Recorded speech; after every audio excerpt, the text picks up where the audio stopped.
Bien écoutez, alors d'abord parce que c'était vraiment le métier que je voulais absolument pas faire. Enfin, je n'en voyais pas l'intérêt, pour dire les choses très franchement. Et puis finalement, donc je voulais faire surtout parce que j'étais au début de la création de Médecins sans frontières avec Bernard Kouchner, donc je voulais me former à l'urgence. Et donc je faisais de l'orthopédie, c'est-à-dire les fractures, les traumatismes et tout ça. Et puis d'ailleurs j'ai fait des missions en 70, 71, 72. Et à ce moment-là, finalement, j'ai compris assez rapidement que c'était pas ce qui me plaisait vraiment. Non pas que l'orthopédie n'est pas intéressante, mais c'est du bricolage et finalement j'étais pas tout à fait... Il y a des gens qui sont bricoleurs, d'autres qui ne le sont pas, et moi je l'étais pas, de mes mains. Donc on faisait ce qu'on appelle, si c'est pas du dur, on faisait du mou. Donc quand on voulait être chirurgien, on opérait, on apprenait à opérer les intestins, l'estomac, le foie, etc. Mais là, j'ai pas eu de bons choix, de bons services. Et donc j'ai été en obstétrique, parce qu'il y avait là un département de gynécologie, parce que c'est compliqué, hein, la spécialité c'est les accouchements, mais c'est aussi la gynécologie chirurgicale, la gynécologie médicale, puis après il y a d'autres choses qui vont se rajouter, dont la fécondation in vitro. Mais je dirais, alors, moi j'allais surtout pour la chirurgie. Et en fait, je suis arrivé dans un... Bon, c'était à Paris, c'était dans les années 72, 75, et c'était, à vrai dire, horrible. Les femmes souffraient, il n'y avait pas de péridurale, on n'avait pas l'échographie, elle démarrait à peine. Il y avait un retard de prise en charge, les nouveau-nés, je ne vous dis pas, il y avait très peu de pédiatres Malkowski arrivait tout juste des États-Unis, enfin bon, voilà. Et je me suis dit, mais c'est pas possible, là, il y a vraiment quelque chose à faire. Et du coup, après j'ai rencontré ce qui va être mon futur patron, Émile Papiernik, à Clamart, et du coup, il va me faire aimer la partie obstétricale. Moi, j'avais une formation chirurgicale, donc on était assez complémentaires. Et puis, il m'a laissé évoluer de la chirurgie à la fécondation in vitro, parce que malgré toutes les techniques de microchirurgie que l'on faisait pour essayer de réparer les trompes, les infections au niveau des trompes, on se rendait compte que ça ne marchait pas beaucoup. Aussi, quand j'ai vu l'article de Bob Edwards sur la fécondation in vitro, je me suis dit, tiens, il faut aller dans cette direction-là. Et j'ai été soutenu par mon patron, j'ai recruté des biologistes et d'autres médecins, et on est parti sur cette aventure.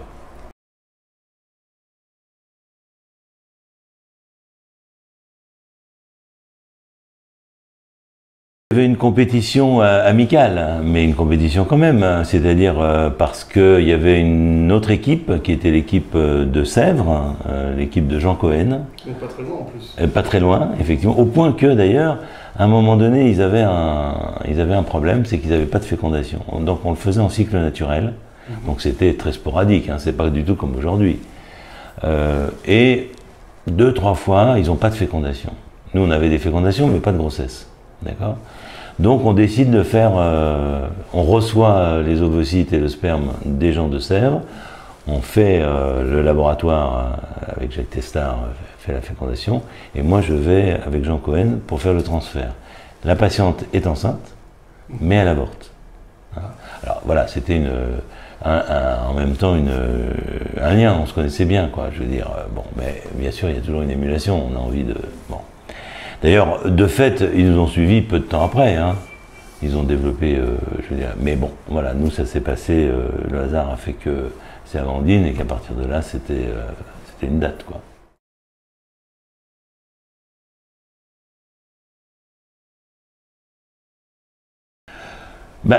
L'état d'esprit, il était mitigé, parce que, si vous voulez, il y avait beaucoup de gens qui étaient opposés. Enfin, pas beaucoup de gens savaient qu'on travaillait dessus, mais il y avait déjà eu, bien sûr, la naissance de Louise Brown en Angleterre, donc il y avait déjà les réactions, et beaucoup de gens trouvaient que c'était une vraie transgression que d'avoir un embryon in vitro sous les yeux, de pouvoir le voir, ce qui était invisible jusqu'à présent, de pouvoir le toucher, ce qui était, même le manipuler, ce qui était intouchable jusqu'à présent.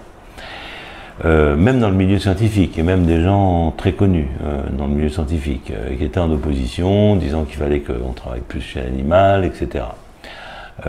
Animal qui en question est venu 10 ans après, parce que finalement chez le singe, c'est pas si facile que ça.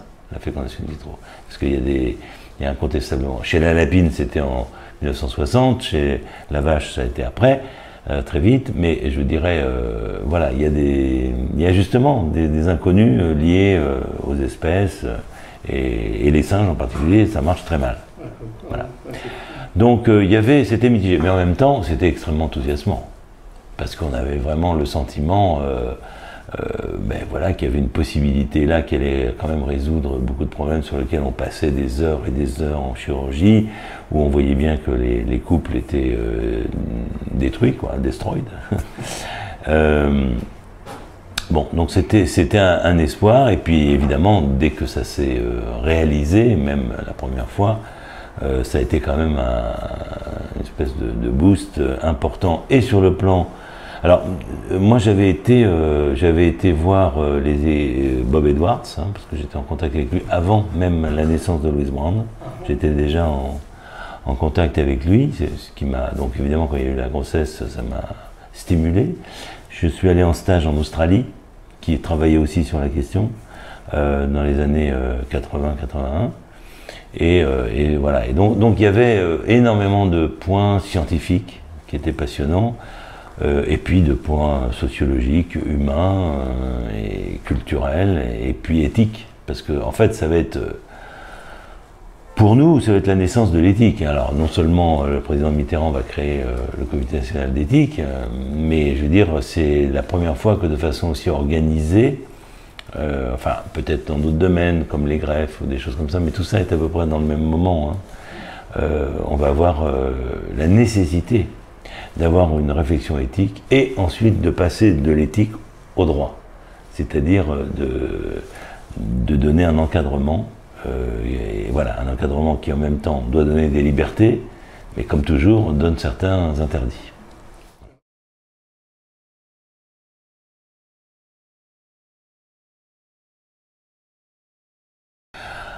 D'abord parce que si vous voulez, à chaque fois, on était comment dire, confronté à une question qu'il fallait résoudre. Quand vous avez beaucoup d'embryons, vous n'allez pas les jeter, vous ne pouvez pas les remettre dans l'utérus parce que vous avez des grossesses multiples, ce qui a été fait au début et ça a été la catastrophe. Donc on va développer la congélation qui existait chez l'animal. Et puis c'est une équipe australienne qui l'a développée en 83. D'accord ? Ensuite vous avez des femmes qui ne produisent plus d'ovocytes, qui sont jeunes mais qui ont une ménopause précoce. Donc on se rend compte qu'on peut transférer un ovule d'une autre femme et que déjà sur le plan strictement médical, ça va prendre, c'est pas rejeté. Alors que normalement ça devrait être rejeté. Hein. Mais ça ne l'est pas parce que la grossesse est une tolérance immunologique, il n'y a pas de rejet. Après, vous avez les hommes, d'un seul coup, ils apparaissent sur le terrain, c'est qu'il y a des stérilités masculines que jusqu'à là, on traitait pas, on savait pas d'ailleurs très bien que faire. On se rend compte qu'avec l'ICSI, qui a été fait en Belgique, on arrive à féconder là où on n'arrivait pas à féconder. Ensuite, il y a les problèmes génétiques, c'est-à-dire là où il y a un couple qui a un risque de transmettre une maladie génétique, et donc on se rend compte que plutôt que laisser la loi du hasard, on peut analyser un embryon et éviter de remettre celui qui a développé une maladie grave. Voilà. Donc, si vous voulez, puis ensuite, on a le problème de la congélation des oocytes. Parce que pourquoi avoir tellement d'embryons congelés qui posent des problèmes à beaucoup de gens? Peut-être vaut mieux avoir des oocytes congelés, quitte à les féconder ultérieurement. Donc, si vous voulez, à chaque fois, on a des nécessités qui s'imposent, et c'est pas fini.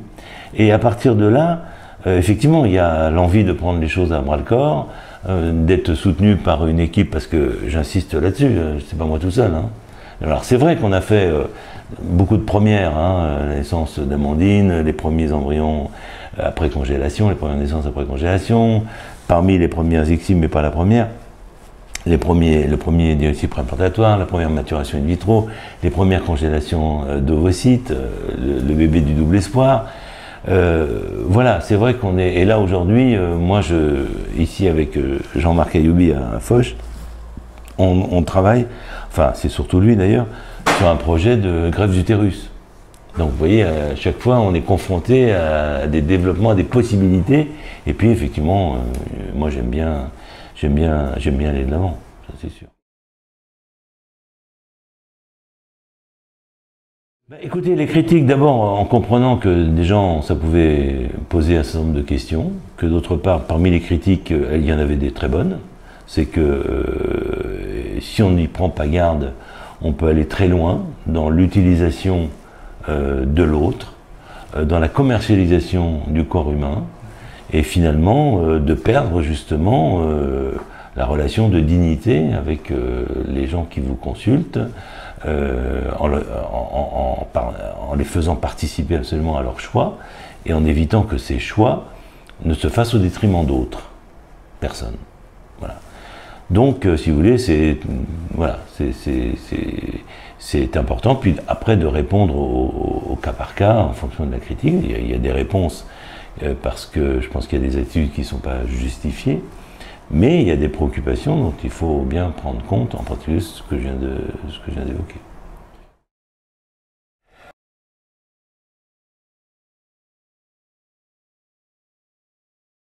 Alors écoutez, c'est un peu compliqué parce que d'abord, quand on a commencé la FIV, il y avait des patientes qui ont créé des associations de patientes, hein, bon, lesquelles se sont succédées ou disparues. Enfin voilà, il y avait pas mal de... il y avait quelques associations de patientes parce que, effectivement, l'information est indispensable. Ça touche à des choses intimes, il y a des incompréhensions de ce qui vous est proposé, et donc on a besoin d'y répondre. La difficulté aujourd'hui avec Internet, et surtout dans les forums, c'est que tout peut être dit sans contrôle. Et donc c'est difficile pour les gens de s'y retrouver parce que tout est dans tout. Hein, et ça nous invite, si vous voulez, à réaugmenter ce lien d'information. Les brochures, le discours, des réunions d'information, mais même quand on fait tout ça, on est en déficit. Les patientes, les patients, les hommes comme les femmes, quels qu'ils soient, ils ont toujours des questions et ils ne sont jamais totalement satisfaits. Donc ça veut dire qu'il faut qu'on en fasse plus. C'est-à-dire dans ce sens-là qu'on va développer une application qui va permettre, je dirais, d'utiliser justement les nouveaux moyens pour que les patientes, si elles le souhaitent en tous les cas, si le couple le souhaite, soient en lien avec le médecin traitant, si celui-ci le souhaite, et qu'il y ait des informations pratiques qui soient données sur le traitement à suivre, sur les conseils, sur des préventions, sur des choses peut-être plus générales, y compris le début de la grossesse. Mais en tous les cas, dans la phase aiguë du traitement, où souvent les couples se sentent un peu seuls, surtout après la ponction, il faut attendre le résultat, d'avoir un lien. Et on ne peut pas être disponible jour et nuit, mais le lien, si vous voulez, justement par Internet avec le médecin, me semble important. En tous les cas, on va tester, on va tenter de le développer. C'est une nouveauté là, qui va se faire dans les mois qui viennent. Et j'espère que vous en serez un des relais.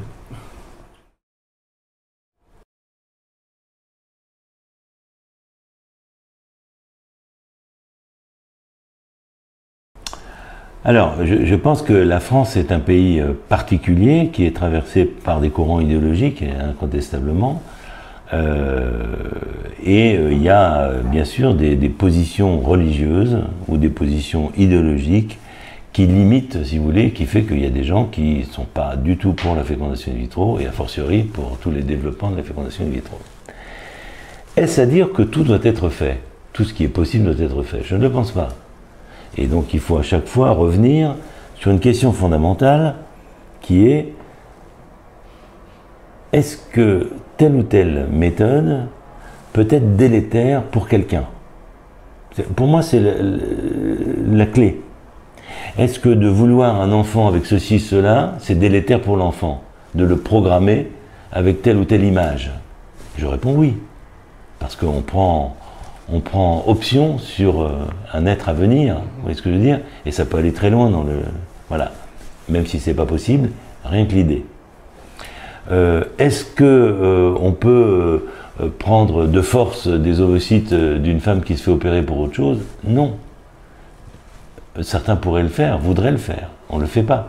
Parce qu'on a une réflexion sur le respect de l'autre et ne pas utiliser l'autre. C'est pour ça que personnellement, je ne suis pas du tout favorable à ce qu'on appelle la gestation pour autrui. Parce que j'estime que c'est utiliser une femme pour des problèmes financiers et dans sa vie si vous voulez, corporelle et psychique, pour son propre intérêt, que je comprends. Mais je préfère développer la greffe d'utérus. Voilà. Donc à chaque fois, si vous voulez, c'est essayer de comprendre qu'il faut avancer dans le programme, mais il faut aussi des limites. Je ne suis pas contre les limites, à part qu'il faut qu'elles soient justifiées.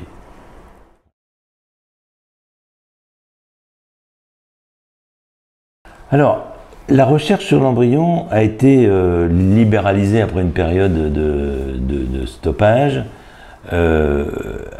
mais la recherche sur l'embryon, il faut bien distinguer deux choses. Il y a la recherche sur l'embryon tous azimuts, qui passe par les arcanes des projets scientifiques, du pourquoi, de quels embryons pourraient être utilisés dans cette recherche.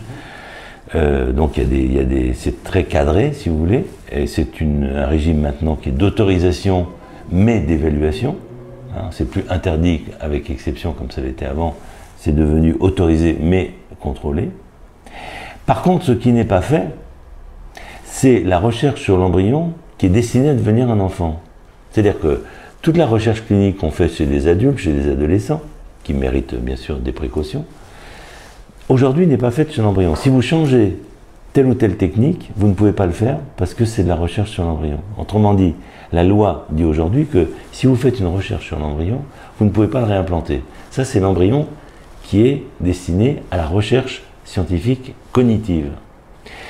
Mais si je veux améliorer, je propose d'améliorer en injectant des mitochondries, je dis un peu des choses comme ça, ou bien en prélevant telle ou telle cellule pour analyser l'analyse génétique de l'embryon, eh bien à ce moment-là, on va considérer que c'est de la recherche et que donc je ne peux pas réimplanter. Or nous, ce que nous voulons, c'est développer l'amélioration de la clinique. Voilà.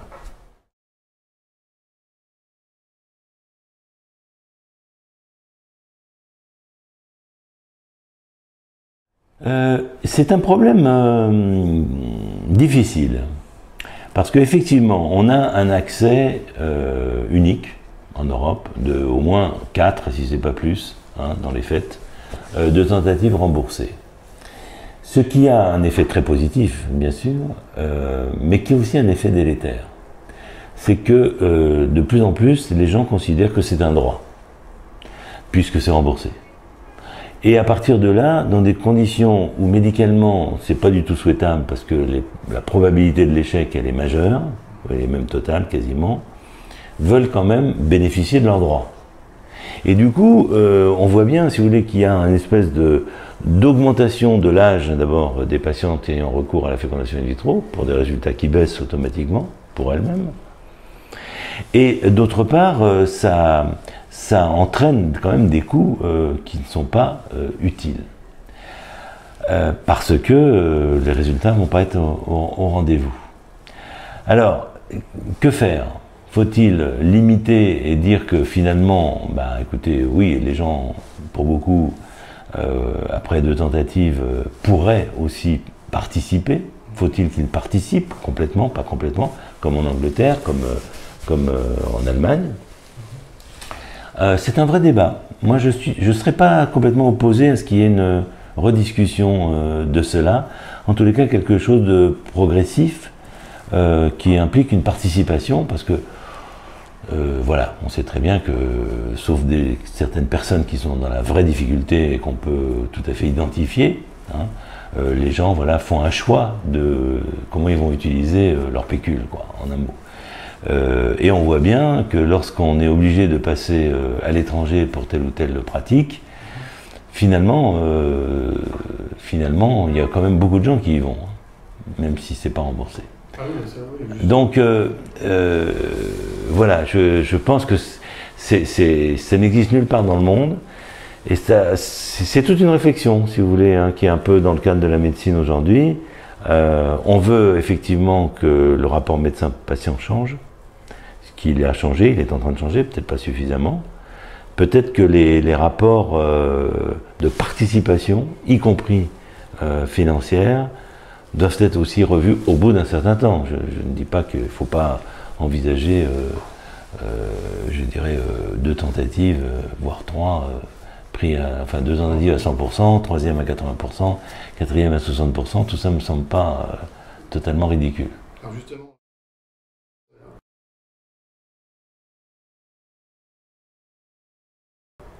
Alors je suis effectivement favorable, en tous les cas, à l'ouverture de la PMA aux femmes seules et aux femmes qui sont en couple homosexuel, on va dire, ou qui l'ont été ou qui vont l'être, hein, parce que c'est compliqué la vie. Voilà, donc c'est une ouverture du médical au sociétal, mais à partir du moment où on reconnaît à la femme le droit d'adopter, le droit d'élever un enfant seul, je trouve qu'il faut aller, il faut avancer dans cette revendication.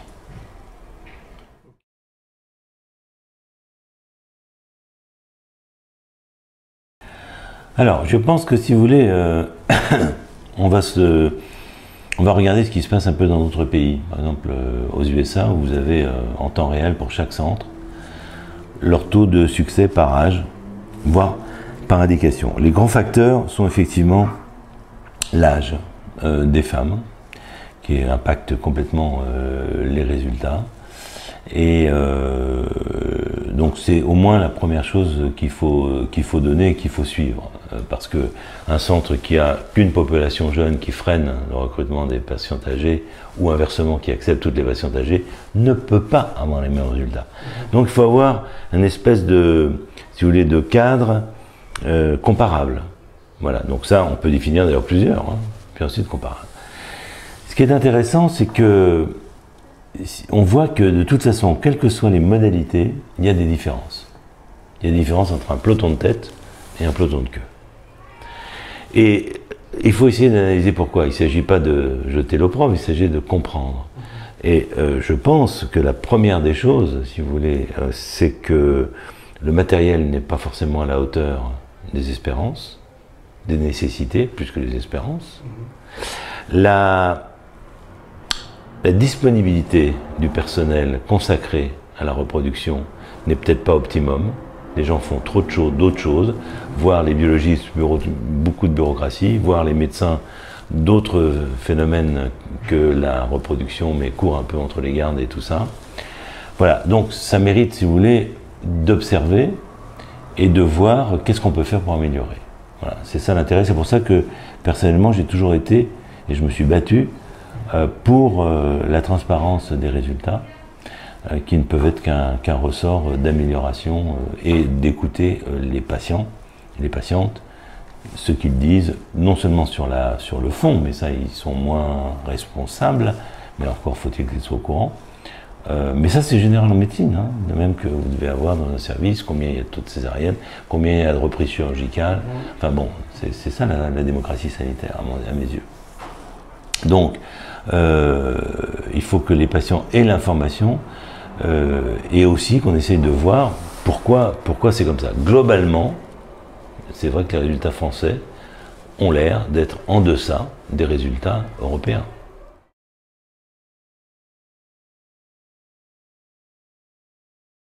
Mais si vous voulez, dans chaque pays européen, vous avez, des centres leaders. Donc le problème, c'est d'analyser pourquoi on est leader. Qu'est-ce qu'on a mis comme moyen? Il est certain que les moyens des uns, le temps de formation, le temps de publication, le temps de réflexion n'est pas le même. Voilà, c'est tout. Les gros centres ont plus de personnel pour faire toutes les tâches. Les petits centres, 7 jours sur 7 quasiment, sont débordés. Est-ce qu'il faut garder des petits centres? Je dirais, c'est une question qui se pose, qui n'est pas forcément à éliminer, hein. Je dis simplement qu'il faut regarder les modalités de fonctionnement centre par centre dans le détail. Alors jusqu'à présent, l'agence de biomédecine a donné un nuage, comme vous dites, tellement incompréhensible que personne ne pouvait comprendre, alors que si vous allez sur Internet, vous qui aimez bien Internet, vous faites CDC Atlanta, vous faites la ville de Philadelphie pour prendre ça au hasard, vous avez toutes les cliniques, vous regardez et vous avez l'an passé déjà tous les résultats. Voilà. Après, il faut, sans doute, il y a d'autres facteurs, on peut aller très loin, hein, bien entendu, que celle qui a déjà accouché, c'est pas la même chose, celle qui a un diabète, c'est pas la même chose, enfin, il y a plein de trucs, mais globalement, si vous avez déjà si vous voulez, vous comparez les premières tentatives chez des femmes âgées de moins de 36 ans, à qui on a remis un embryon pour un peu... vous devriez avoir des chiffres à peu près identiques. S'ils ne le sont pas, il faut voir pourquoi.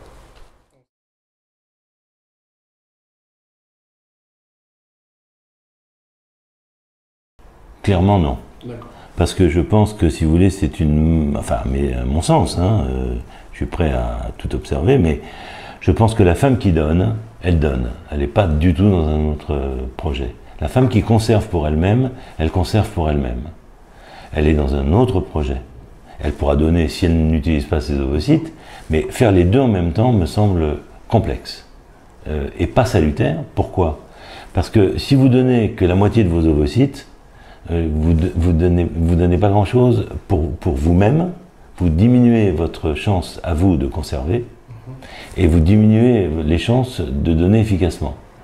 Donc vraiment, c'est une espèce de couper les cheveux en quatre, typique de notre pays, et ce qui veut dire qu'il serait temps qu'on se remette autour d'une table pour voir qu'est-ce qu'on peut faire pour améliorer le don d'ovocytes en France.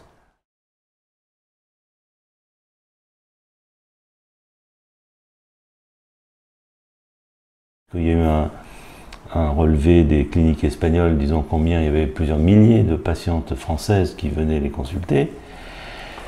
Voilà, pour qu'on soit quand même digne et qu'on arrête cette incohérence. Pourquoi incohérence? Parce que, comme vous le savez, une femme de moins de 43 ans qui va en Espagne ou dans un autre pays va être remboursée pour une partie de ses frais. Or, la méthode qui est utilisée est condamnée par la législation française, puisqu'elle considère que c'est une rémunération, alors que les Espagnols disent que c'est une indemnisation. Les Anglais disent que c'est une indemnisation. C'est-à-dire que le tarif, il est fixé, c'est 900 €, et il n'y a pas de marchandise, il n'y a pas de marché. Hein.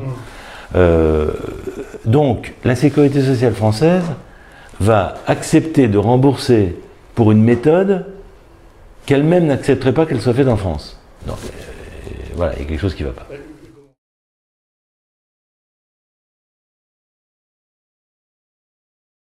Ah ben, il faudrait là aussi, qu'on se mette autour de la table. Déjà, il faut qu'on recrute plus de donneuses. Sur quels éléments, si vous voulez, c'est-à-dire pourquoi est-ce que les centres privés ne peuvent pas faire de campagne locale? Pourquoi est-ce que nous, à Foch, on ne peut pas mettre un stand une fois par semaine dans le centre de PMA disant vous avez bénéficié, pensez aux autres, enfin vous voyez ce que je veux dire, et donner les explications et l'accompagnement.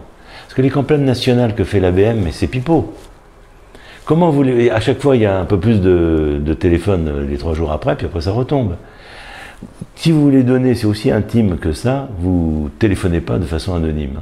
Vous avez besoin d'avoir un contact, des yeux, une parole, un être humain. Donc il faut créer des sages-femmes ou des psychologues qui sont dédiés, qui tournent centre par centre et qui sont là tel jour de la semaine pour répondre aux questions du don. Et déjà, parce que beaucoup de femmes sont généreuses et ayant bénéficié elles-mêmes de l'activité médicale, souhaiteraient y participer.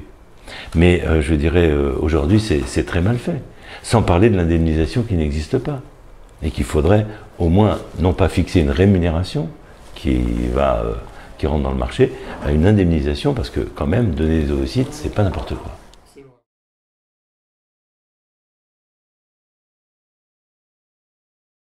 Évidemment, là aussi, il y a une réflexion à mener. Est-ce qu'il faut être strictement anonyme tel qu'on l'est? Est-ce que c'est valable pour tout le monde? Est-ce qu'il faut être nullement anonyme? Est-ce que c'est valable pour tout le monde? Personnellement, mais c'est peut-être un peu long, peut-être qu'une fois on reviendra dessus, moi je pense qu'il faut une double possibilité. Il faut que les gens puissent changer entre l'anonymat et le non-anonymat. Il faut respecter tout le monde, très rapidement. Le couple qui veut, il peut penser qu'il va le dire, qu'il ne va pas le dire. La scène se passe 18 ans plus tard. D'accord? Donc il a le temps de changer. Pour que l'enfant ait 18 ans, un peu comme en Angleterre c'est comme ça. L'enfant a 18 ans, s'il est informé, il faut donc que les parents le disent, personne d'autre va l'informer. Il n'y a pas de papier bleu qui va arriver de la préfecture. D'accord? Donc s'il est informé, deuxièmement, s'il le souhaite, c'est pas évident non plus, parce qu'il y a beaucoup d'enfants qui ne le souhaitent pas, qui se considèrent très bien, il peut remonter à l'identité du donneur ou de la donneuse. Le donneur et la donneuse a donné son accord initialement, automatiquement, sur un registre tenu par l'État. Donc c'est tenu par l'État, et l'indemnisation est tenue par l'État, et tout ça.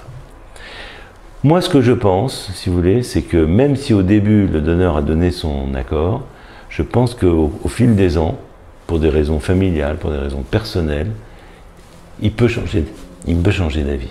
Il pourrait changer d'avis. Et donc, in fine, on se retrouve. Les parents sont libres de dire ou de ne pas dire. L'enfant est informé, il est libre de contacter ou de ne pas contacter. Le donneur, il est libre de dire oui ou non. Il y a une seule situation où effectivement ça bloque, c'est si l'enfant voulait connaître le donneur ou la donneuse et qu'elle-même a dit qu'elle ne voulait pas. Mais ça, c'est la vie. Hein. Je veux dire, il y a des situations où on ne peut pas savoir. C'est un droit, certes, mais pas un droit impératif. Hein. On ne peut pas imposer les cartes d'identité des génétiques.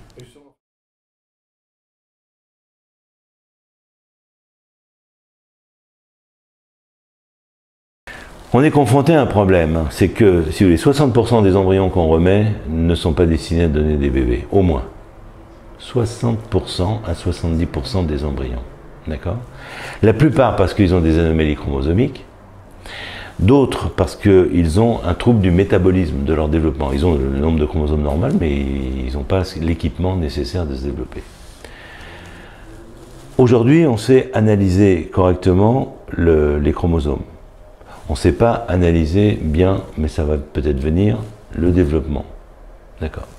Donc déjà, si on regardait, dans certains cas, je ne dis pas pour tout le monde, mais une femme qui est âgée, une femme qui a fait 3 échecs d'implantation, j'en ai eu une hier, 11 embryons, un seul, normal, chromosomiquement, c'était la 6e tentative. Je l'ai envoyée à l'étranger, pour ça. Donc, elle est déçue, mais en même temps, elle a une explication à ces échecs. Donc, encore une fois, je ne dis pas systématiquement, je dis pour les patientes d'un certain âge, qui ont des antécédents de fausse couche à répétition, qui ont un taux d'implantation nul, qui ont des échecs de transfert, je pense que c'est une question qui s'impose. C'est comme ça dans tous les pays autour de la France, et la France ne peut pas. On ne peut même plus intervenir, ni être invité dans un congrès qui parle de ça, puisqu'on n'a rien à dire. Nous qui étions leaders, on n'a plus rien à dire. Certes, on sait faire en cas de maladie, et encore, il y a un délai d'attente qui pourrait être abaissé, mais en ce qui est ce dépistage, contradiction, une femme enceinte, naturellement ou pas naturellement, au bout de 10 semaines de grossesse, elle a le droit, je ne dis pas qu'elle le fait forcément, même si beaucoup le font, elle a le droit de faire une analyse pour savoir s'il y a un risque chromosomique. D'accord? Prise de sang, vous avez l'information de savoir est-ce que oui ou non, il faut aller jusqu'à une amyosynthèse. On ne fait plus d'amyosynthèse autant qu'on en faisait auparavant, mais on a le droit de savoir si l'enfant qu'on porte a un risque ou non.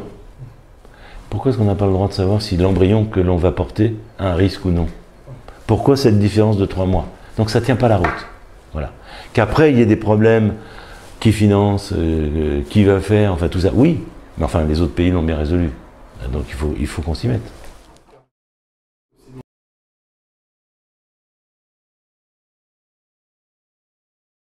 Alors, en quelques mots, l'autoconservation, écoutez, effectivement, on n'arrête pas de dire une information qui commence à être perçue, c'est que la fertilité chez la femme baisse avec l'âge.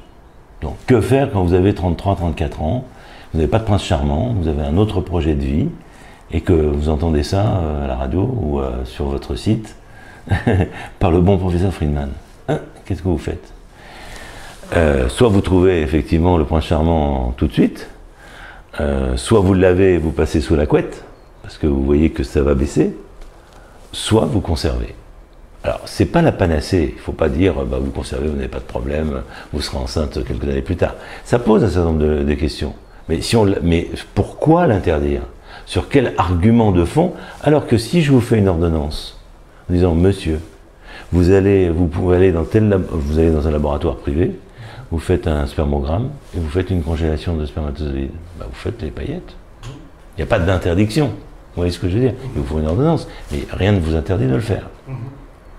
Donc, il y a encore une incohérence.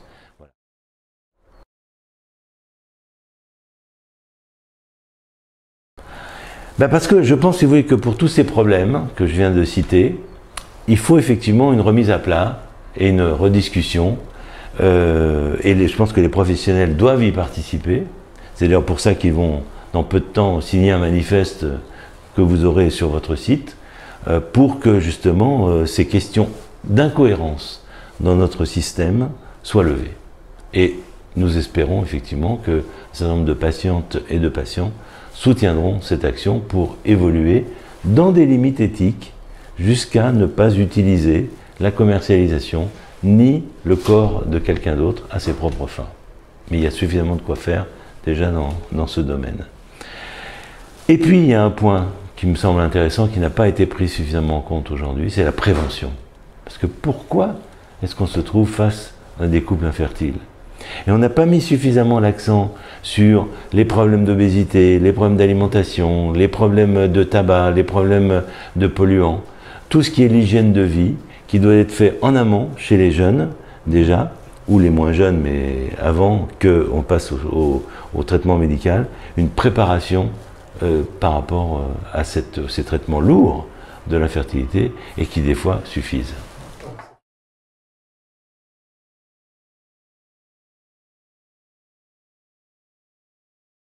Donc en résumé, ce sont des ciseaux qui permettraient d'enlever un gène et de le remplacer, par exemple, ou de modifier ou d'éteindre l'action d'un gène défectueux. Qu'est-ce qu'on fait quand on fait de la médecine?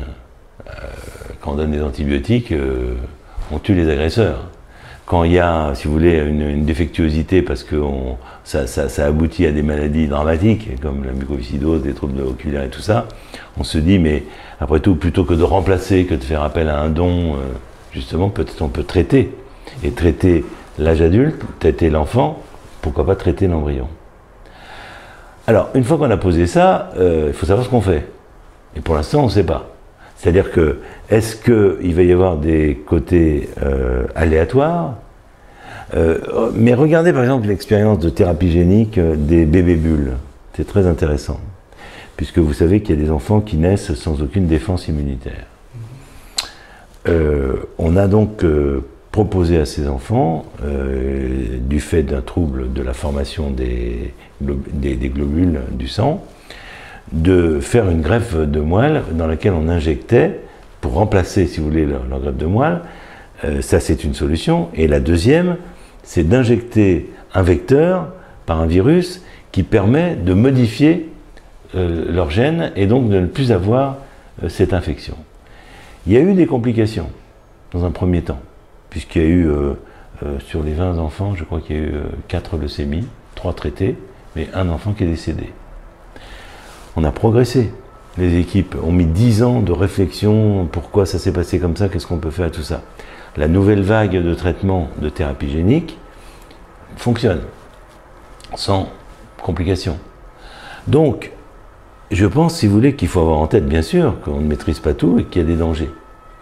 Mais, point par point, je dirais, là, on dispose d'un outil qui peut être extrêmement intéressant, à condition qu'on essaye d'évaluer par énormément, c'est pour ça qu'il y a peut-être effectivement un moratoire, une discussion à avoir par rapport à ça, mais, et tout un tas d'études chez l'animal et autres, avant de, mais c'est vrai que dans l'idée, pouvoir cibler un gène responsable d'une maladie redoutable et pouvoir, je dirais, permettre la naissance ou corriger la maladie, mais qu'est-ce qu'on veut de plus? Bon, à condition qu'il n'y ait pas d'effet délétère, et bien sûr. Mais vous savez, quand on a créé les vaccins, ça a éradiqué tout un tas de maladies, ça a créé parfois quelques petits problèmes. Les antibiotiques, il y a des allergies aux antibiotiques. Les interventions chirurgicales, on peut avoir des complications. Donc, rien n'est simple, mais le tout, c'est dans la proportion. Donc oui, c'est une fabuleuse découverte, mais il est encore trop tôt pour envisager une application clinique.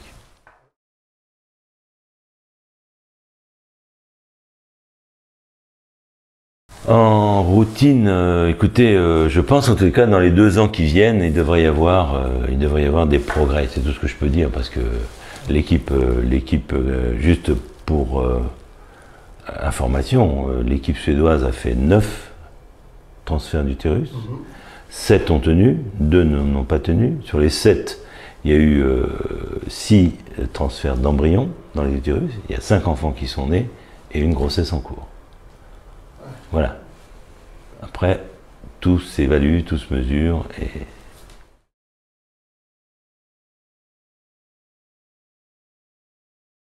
Les avancées prochaines, si vous voulez, c'est 2 choses. Peut-être d'avoir un autre système de stimulation de l'ovulation que celui qui est basé sur la FSH, qui est utilisé avec tous les produits qui ont des noms différents, mais c'est toujours la même chose, finalement. De comprendre pourquoi est-ce que l'ovaire s'arrête de fonctionner à 45 ans, 50 ans, alors que les autres organes continuent à fonctionner 30 ans de plus. Et surtout d'essayer déjà de reconnaître avant de traiter les ovocytes ou les embryons qui ont les capacités de se développer par rapport à ceux qui ne l'ont pas. Voilà, c'est ça la clé, ça évitera beaucoup de FIV inutiles et ça permettra une meilleure prise en charge du couple infertile. Et justement, donc, vous disiez tout à l'heure, la qualité du sperme diminue année après année. Et donc, les progrès de la recherche augmentent le taux de succès des FIV. Ne craignez-vous pas que les FIV deviennent la norme de procréation à terme, étant donné que le taux de succès pourrait être plus important que la fécondation naturelle? Écoutez,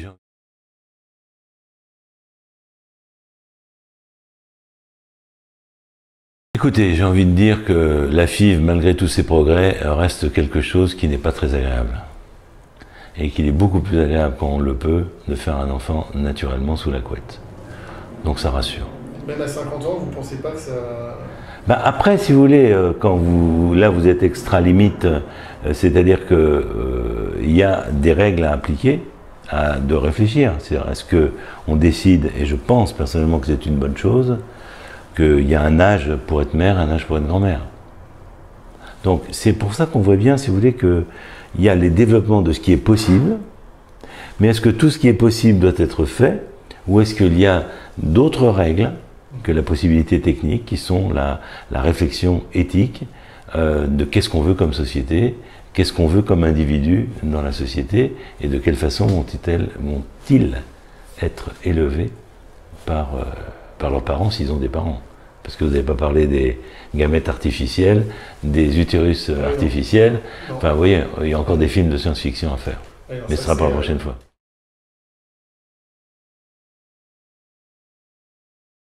Dans mes activités actuelles, écoutez, j'ai passé, comme tout le monde le sait, parce que ça a été dans le domaine public, un certain nombre d'années avec mes collaborateurs et collaboratrices à Clamart. Actuellement, je suis ici à Foch-Neuilly, hébergé, on va dire, consultant avec mon ami, le chef de service Jean-Marc Ayoubi. Donc je participe à l'élaboration du futur centre avec, j'espère, un très beau, une très belle architecture qui va pouvoir accueillir des patients dans de bonnes conditions. Je participe, autant faire se peut, au développement de cette application. En tous les cas, je donne quelques conseils. Je réalise une émission de radio à France Culture hebdomadaire, tous les mardis de 4 à 5, en recevant des invités divers et variés. Là, je me mets dans la position du journaliste médical, certes. Et donc, j'ai le grand bonheur d'avoir des gens de grande qualité, passionnés dans des domaines tout à fait différents du mien. Que ce soit le cerveau, la rétine, je dirais la chirurgie maxillaire, enfin bon, je suis agréablement, très agréablement surpris de voir le nombre de gens formidables qu'il y a dans notre pays, et je leur donne 1 heure pour s'exprimer avec mon aide. Et puis, toujours des projets culturels, peut-être de réalisation d'expositions autour de la naissance, comme j'avais pu le faire avec Alain Eppelboin, qui est ethnologue au Musée de l'Homme. Donc des projets peut-être de réalisation d'un lieu de formation, d'information et d'échange, aussi bien culturel, sur l'éthique et sur toutes les histoires livresques, films, et surtout les rites de passage dans toutes les cultures, autour de la naissance qui reste quand même le point central de tout notre entretien.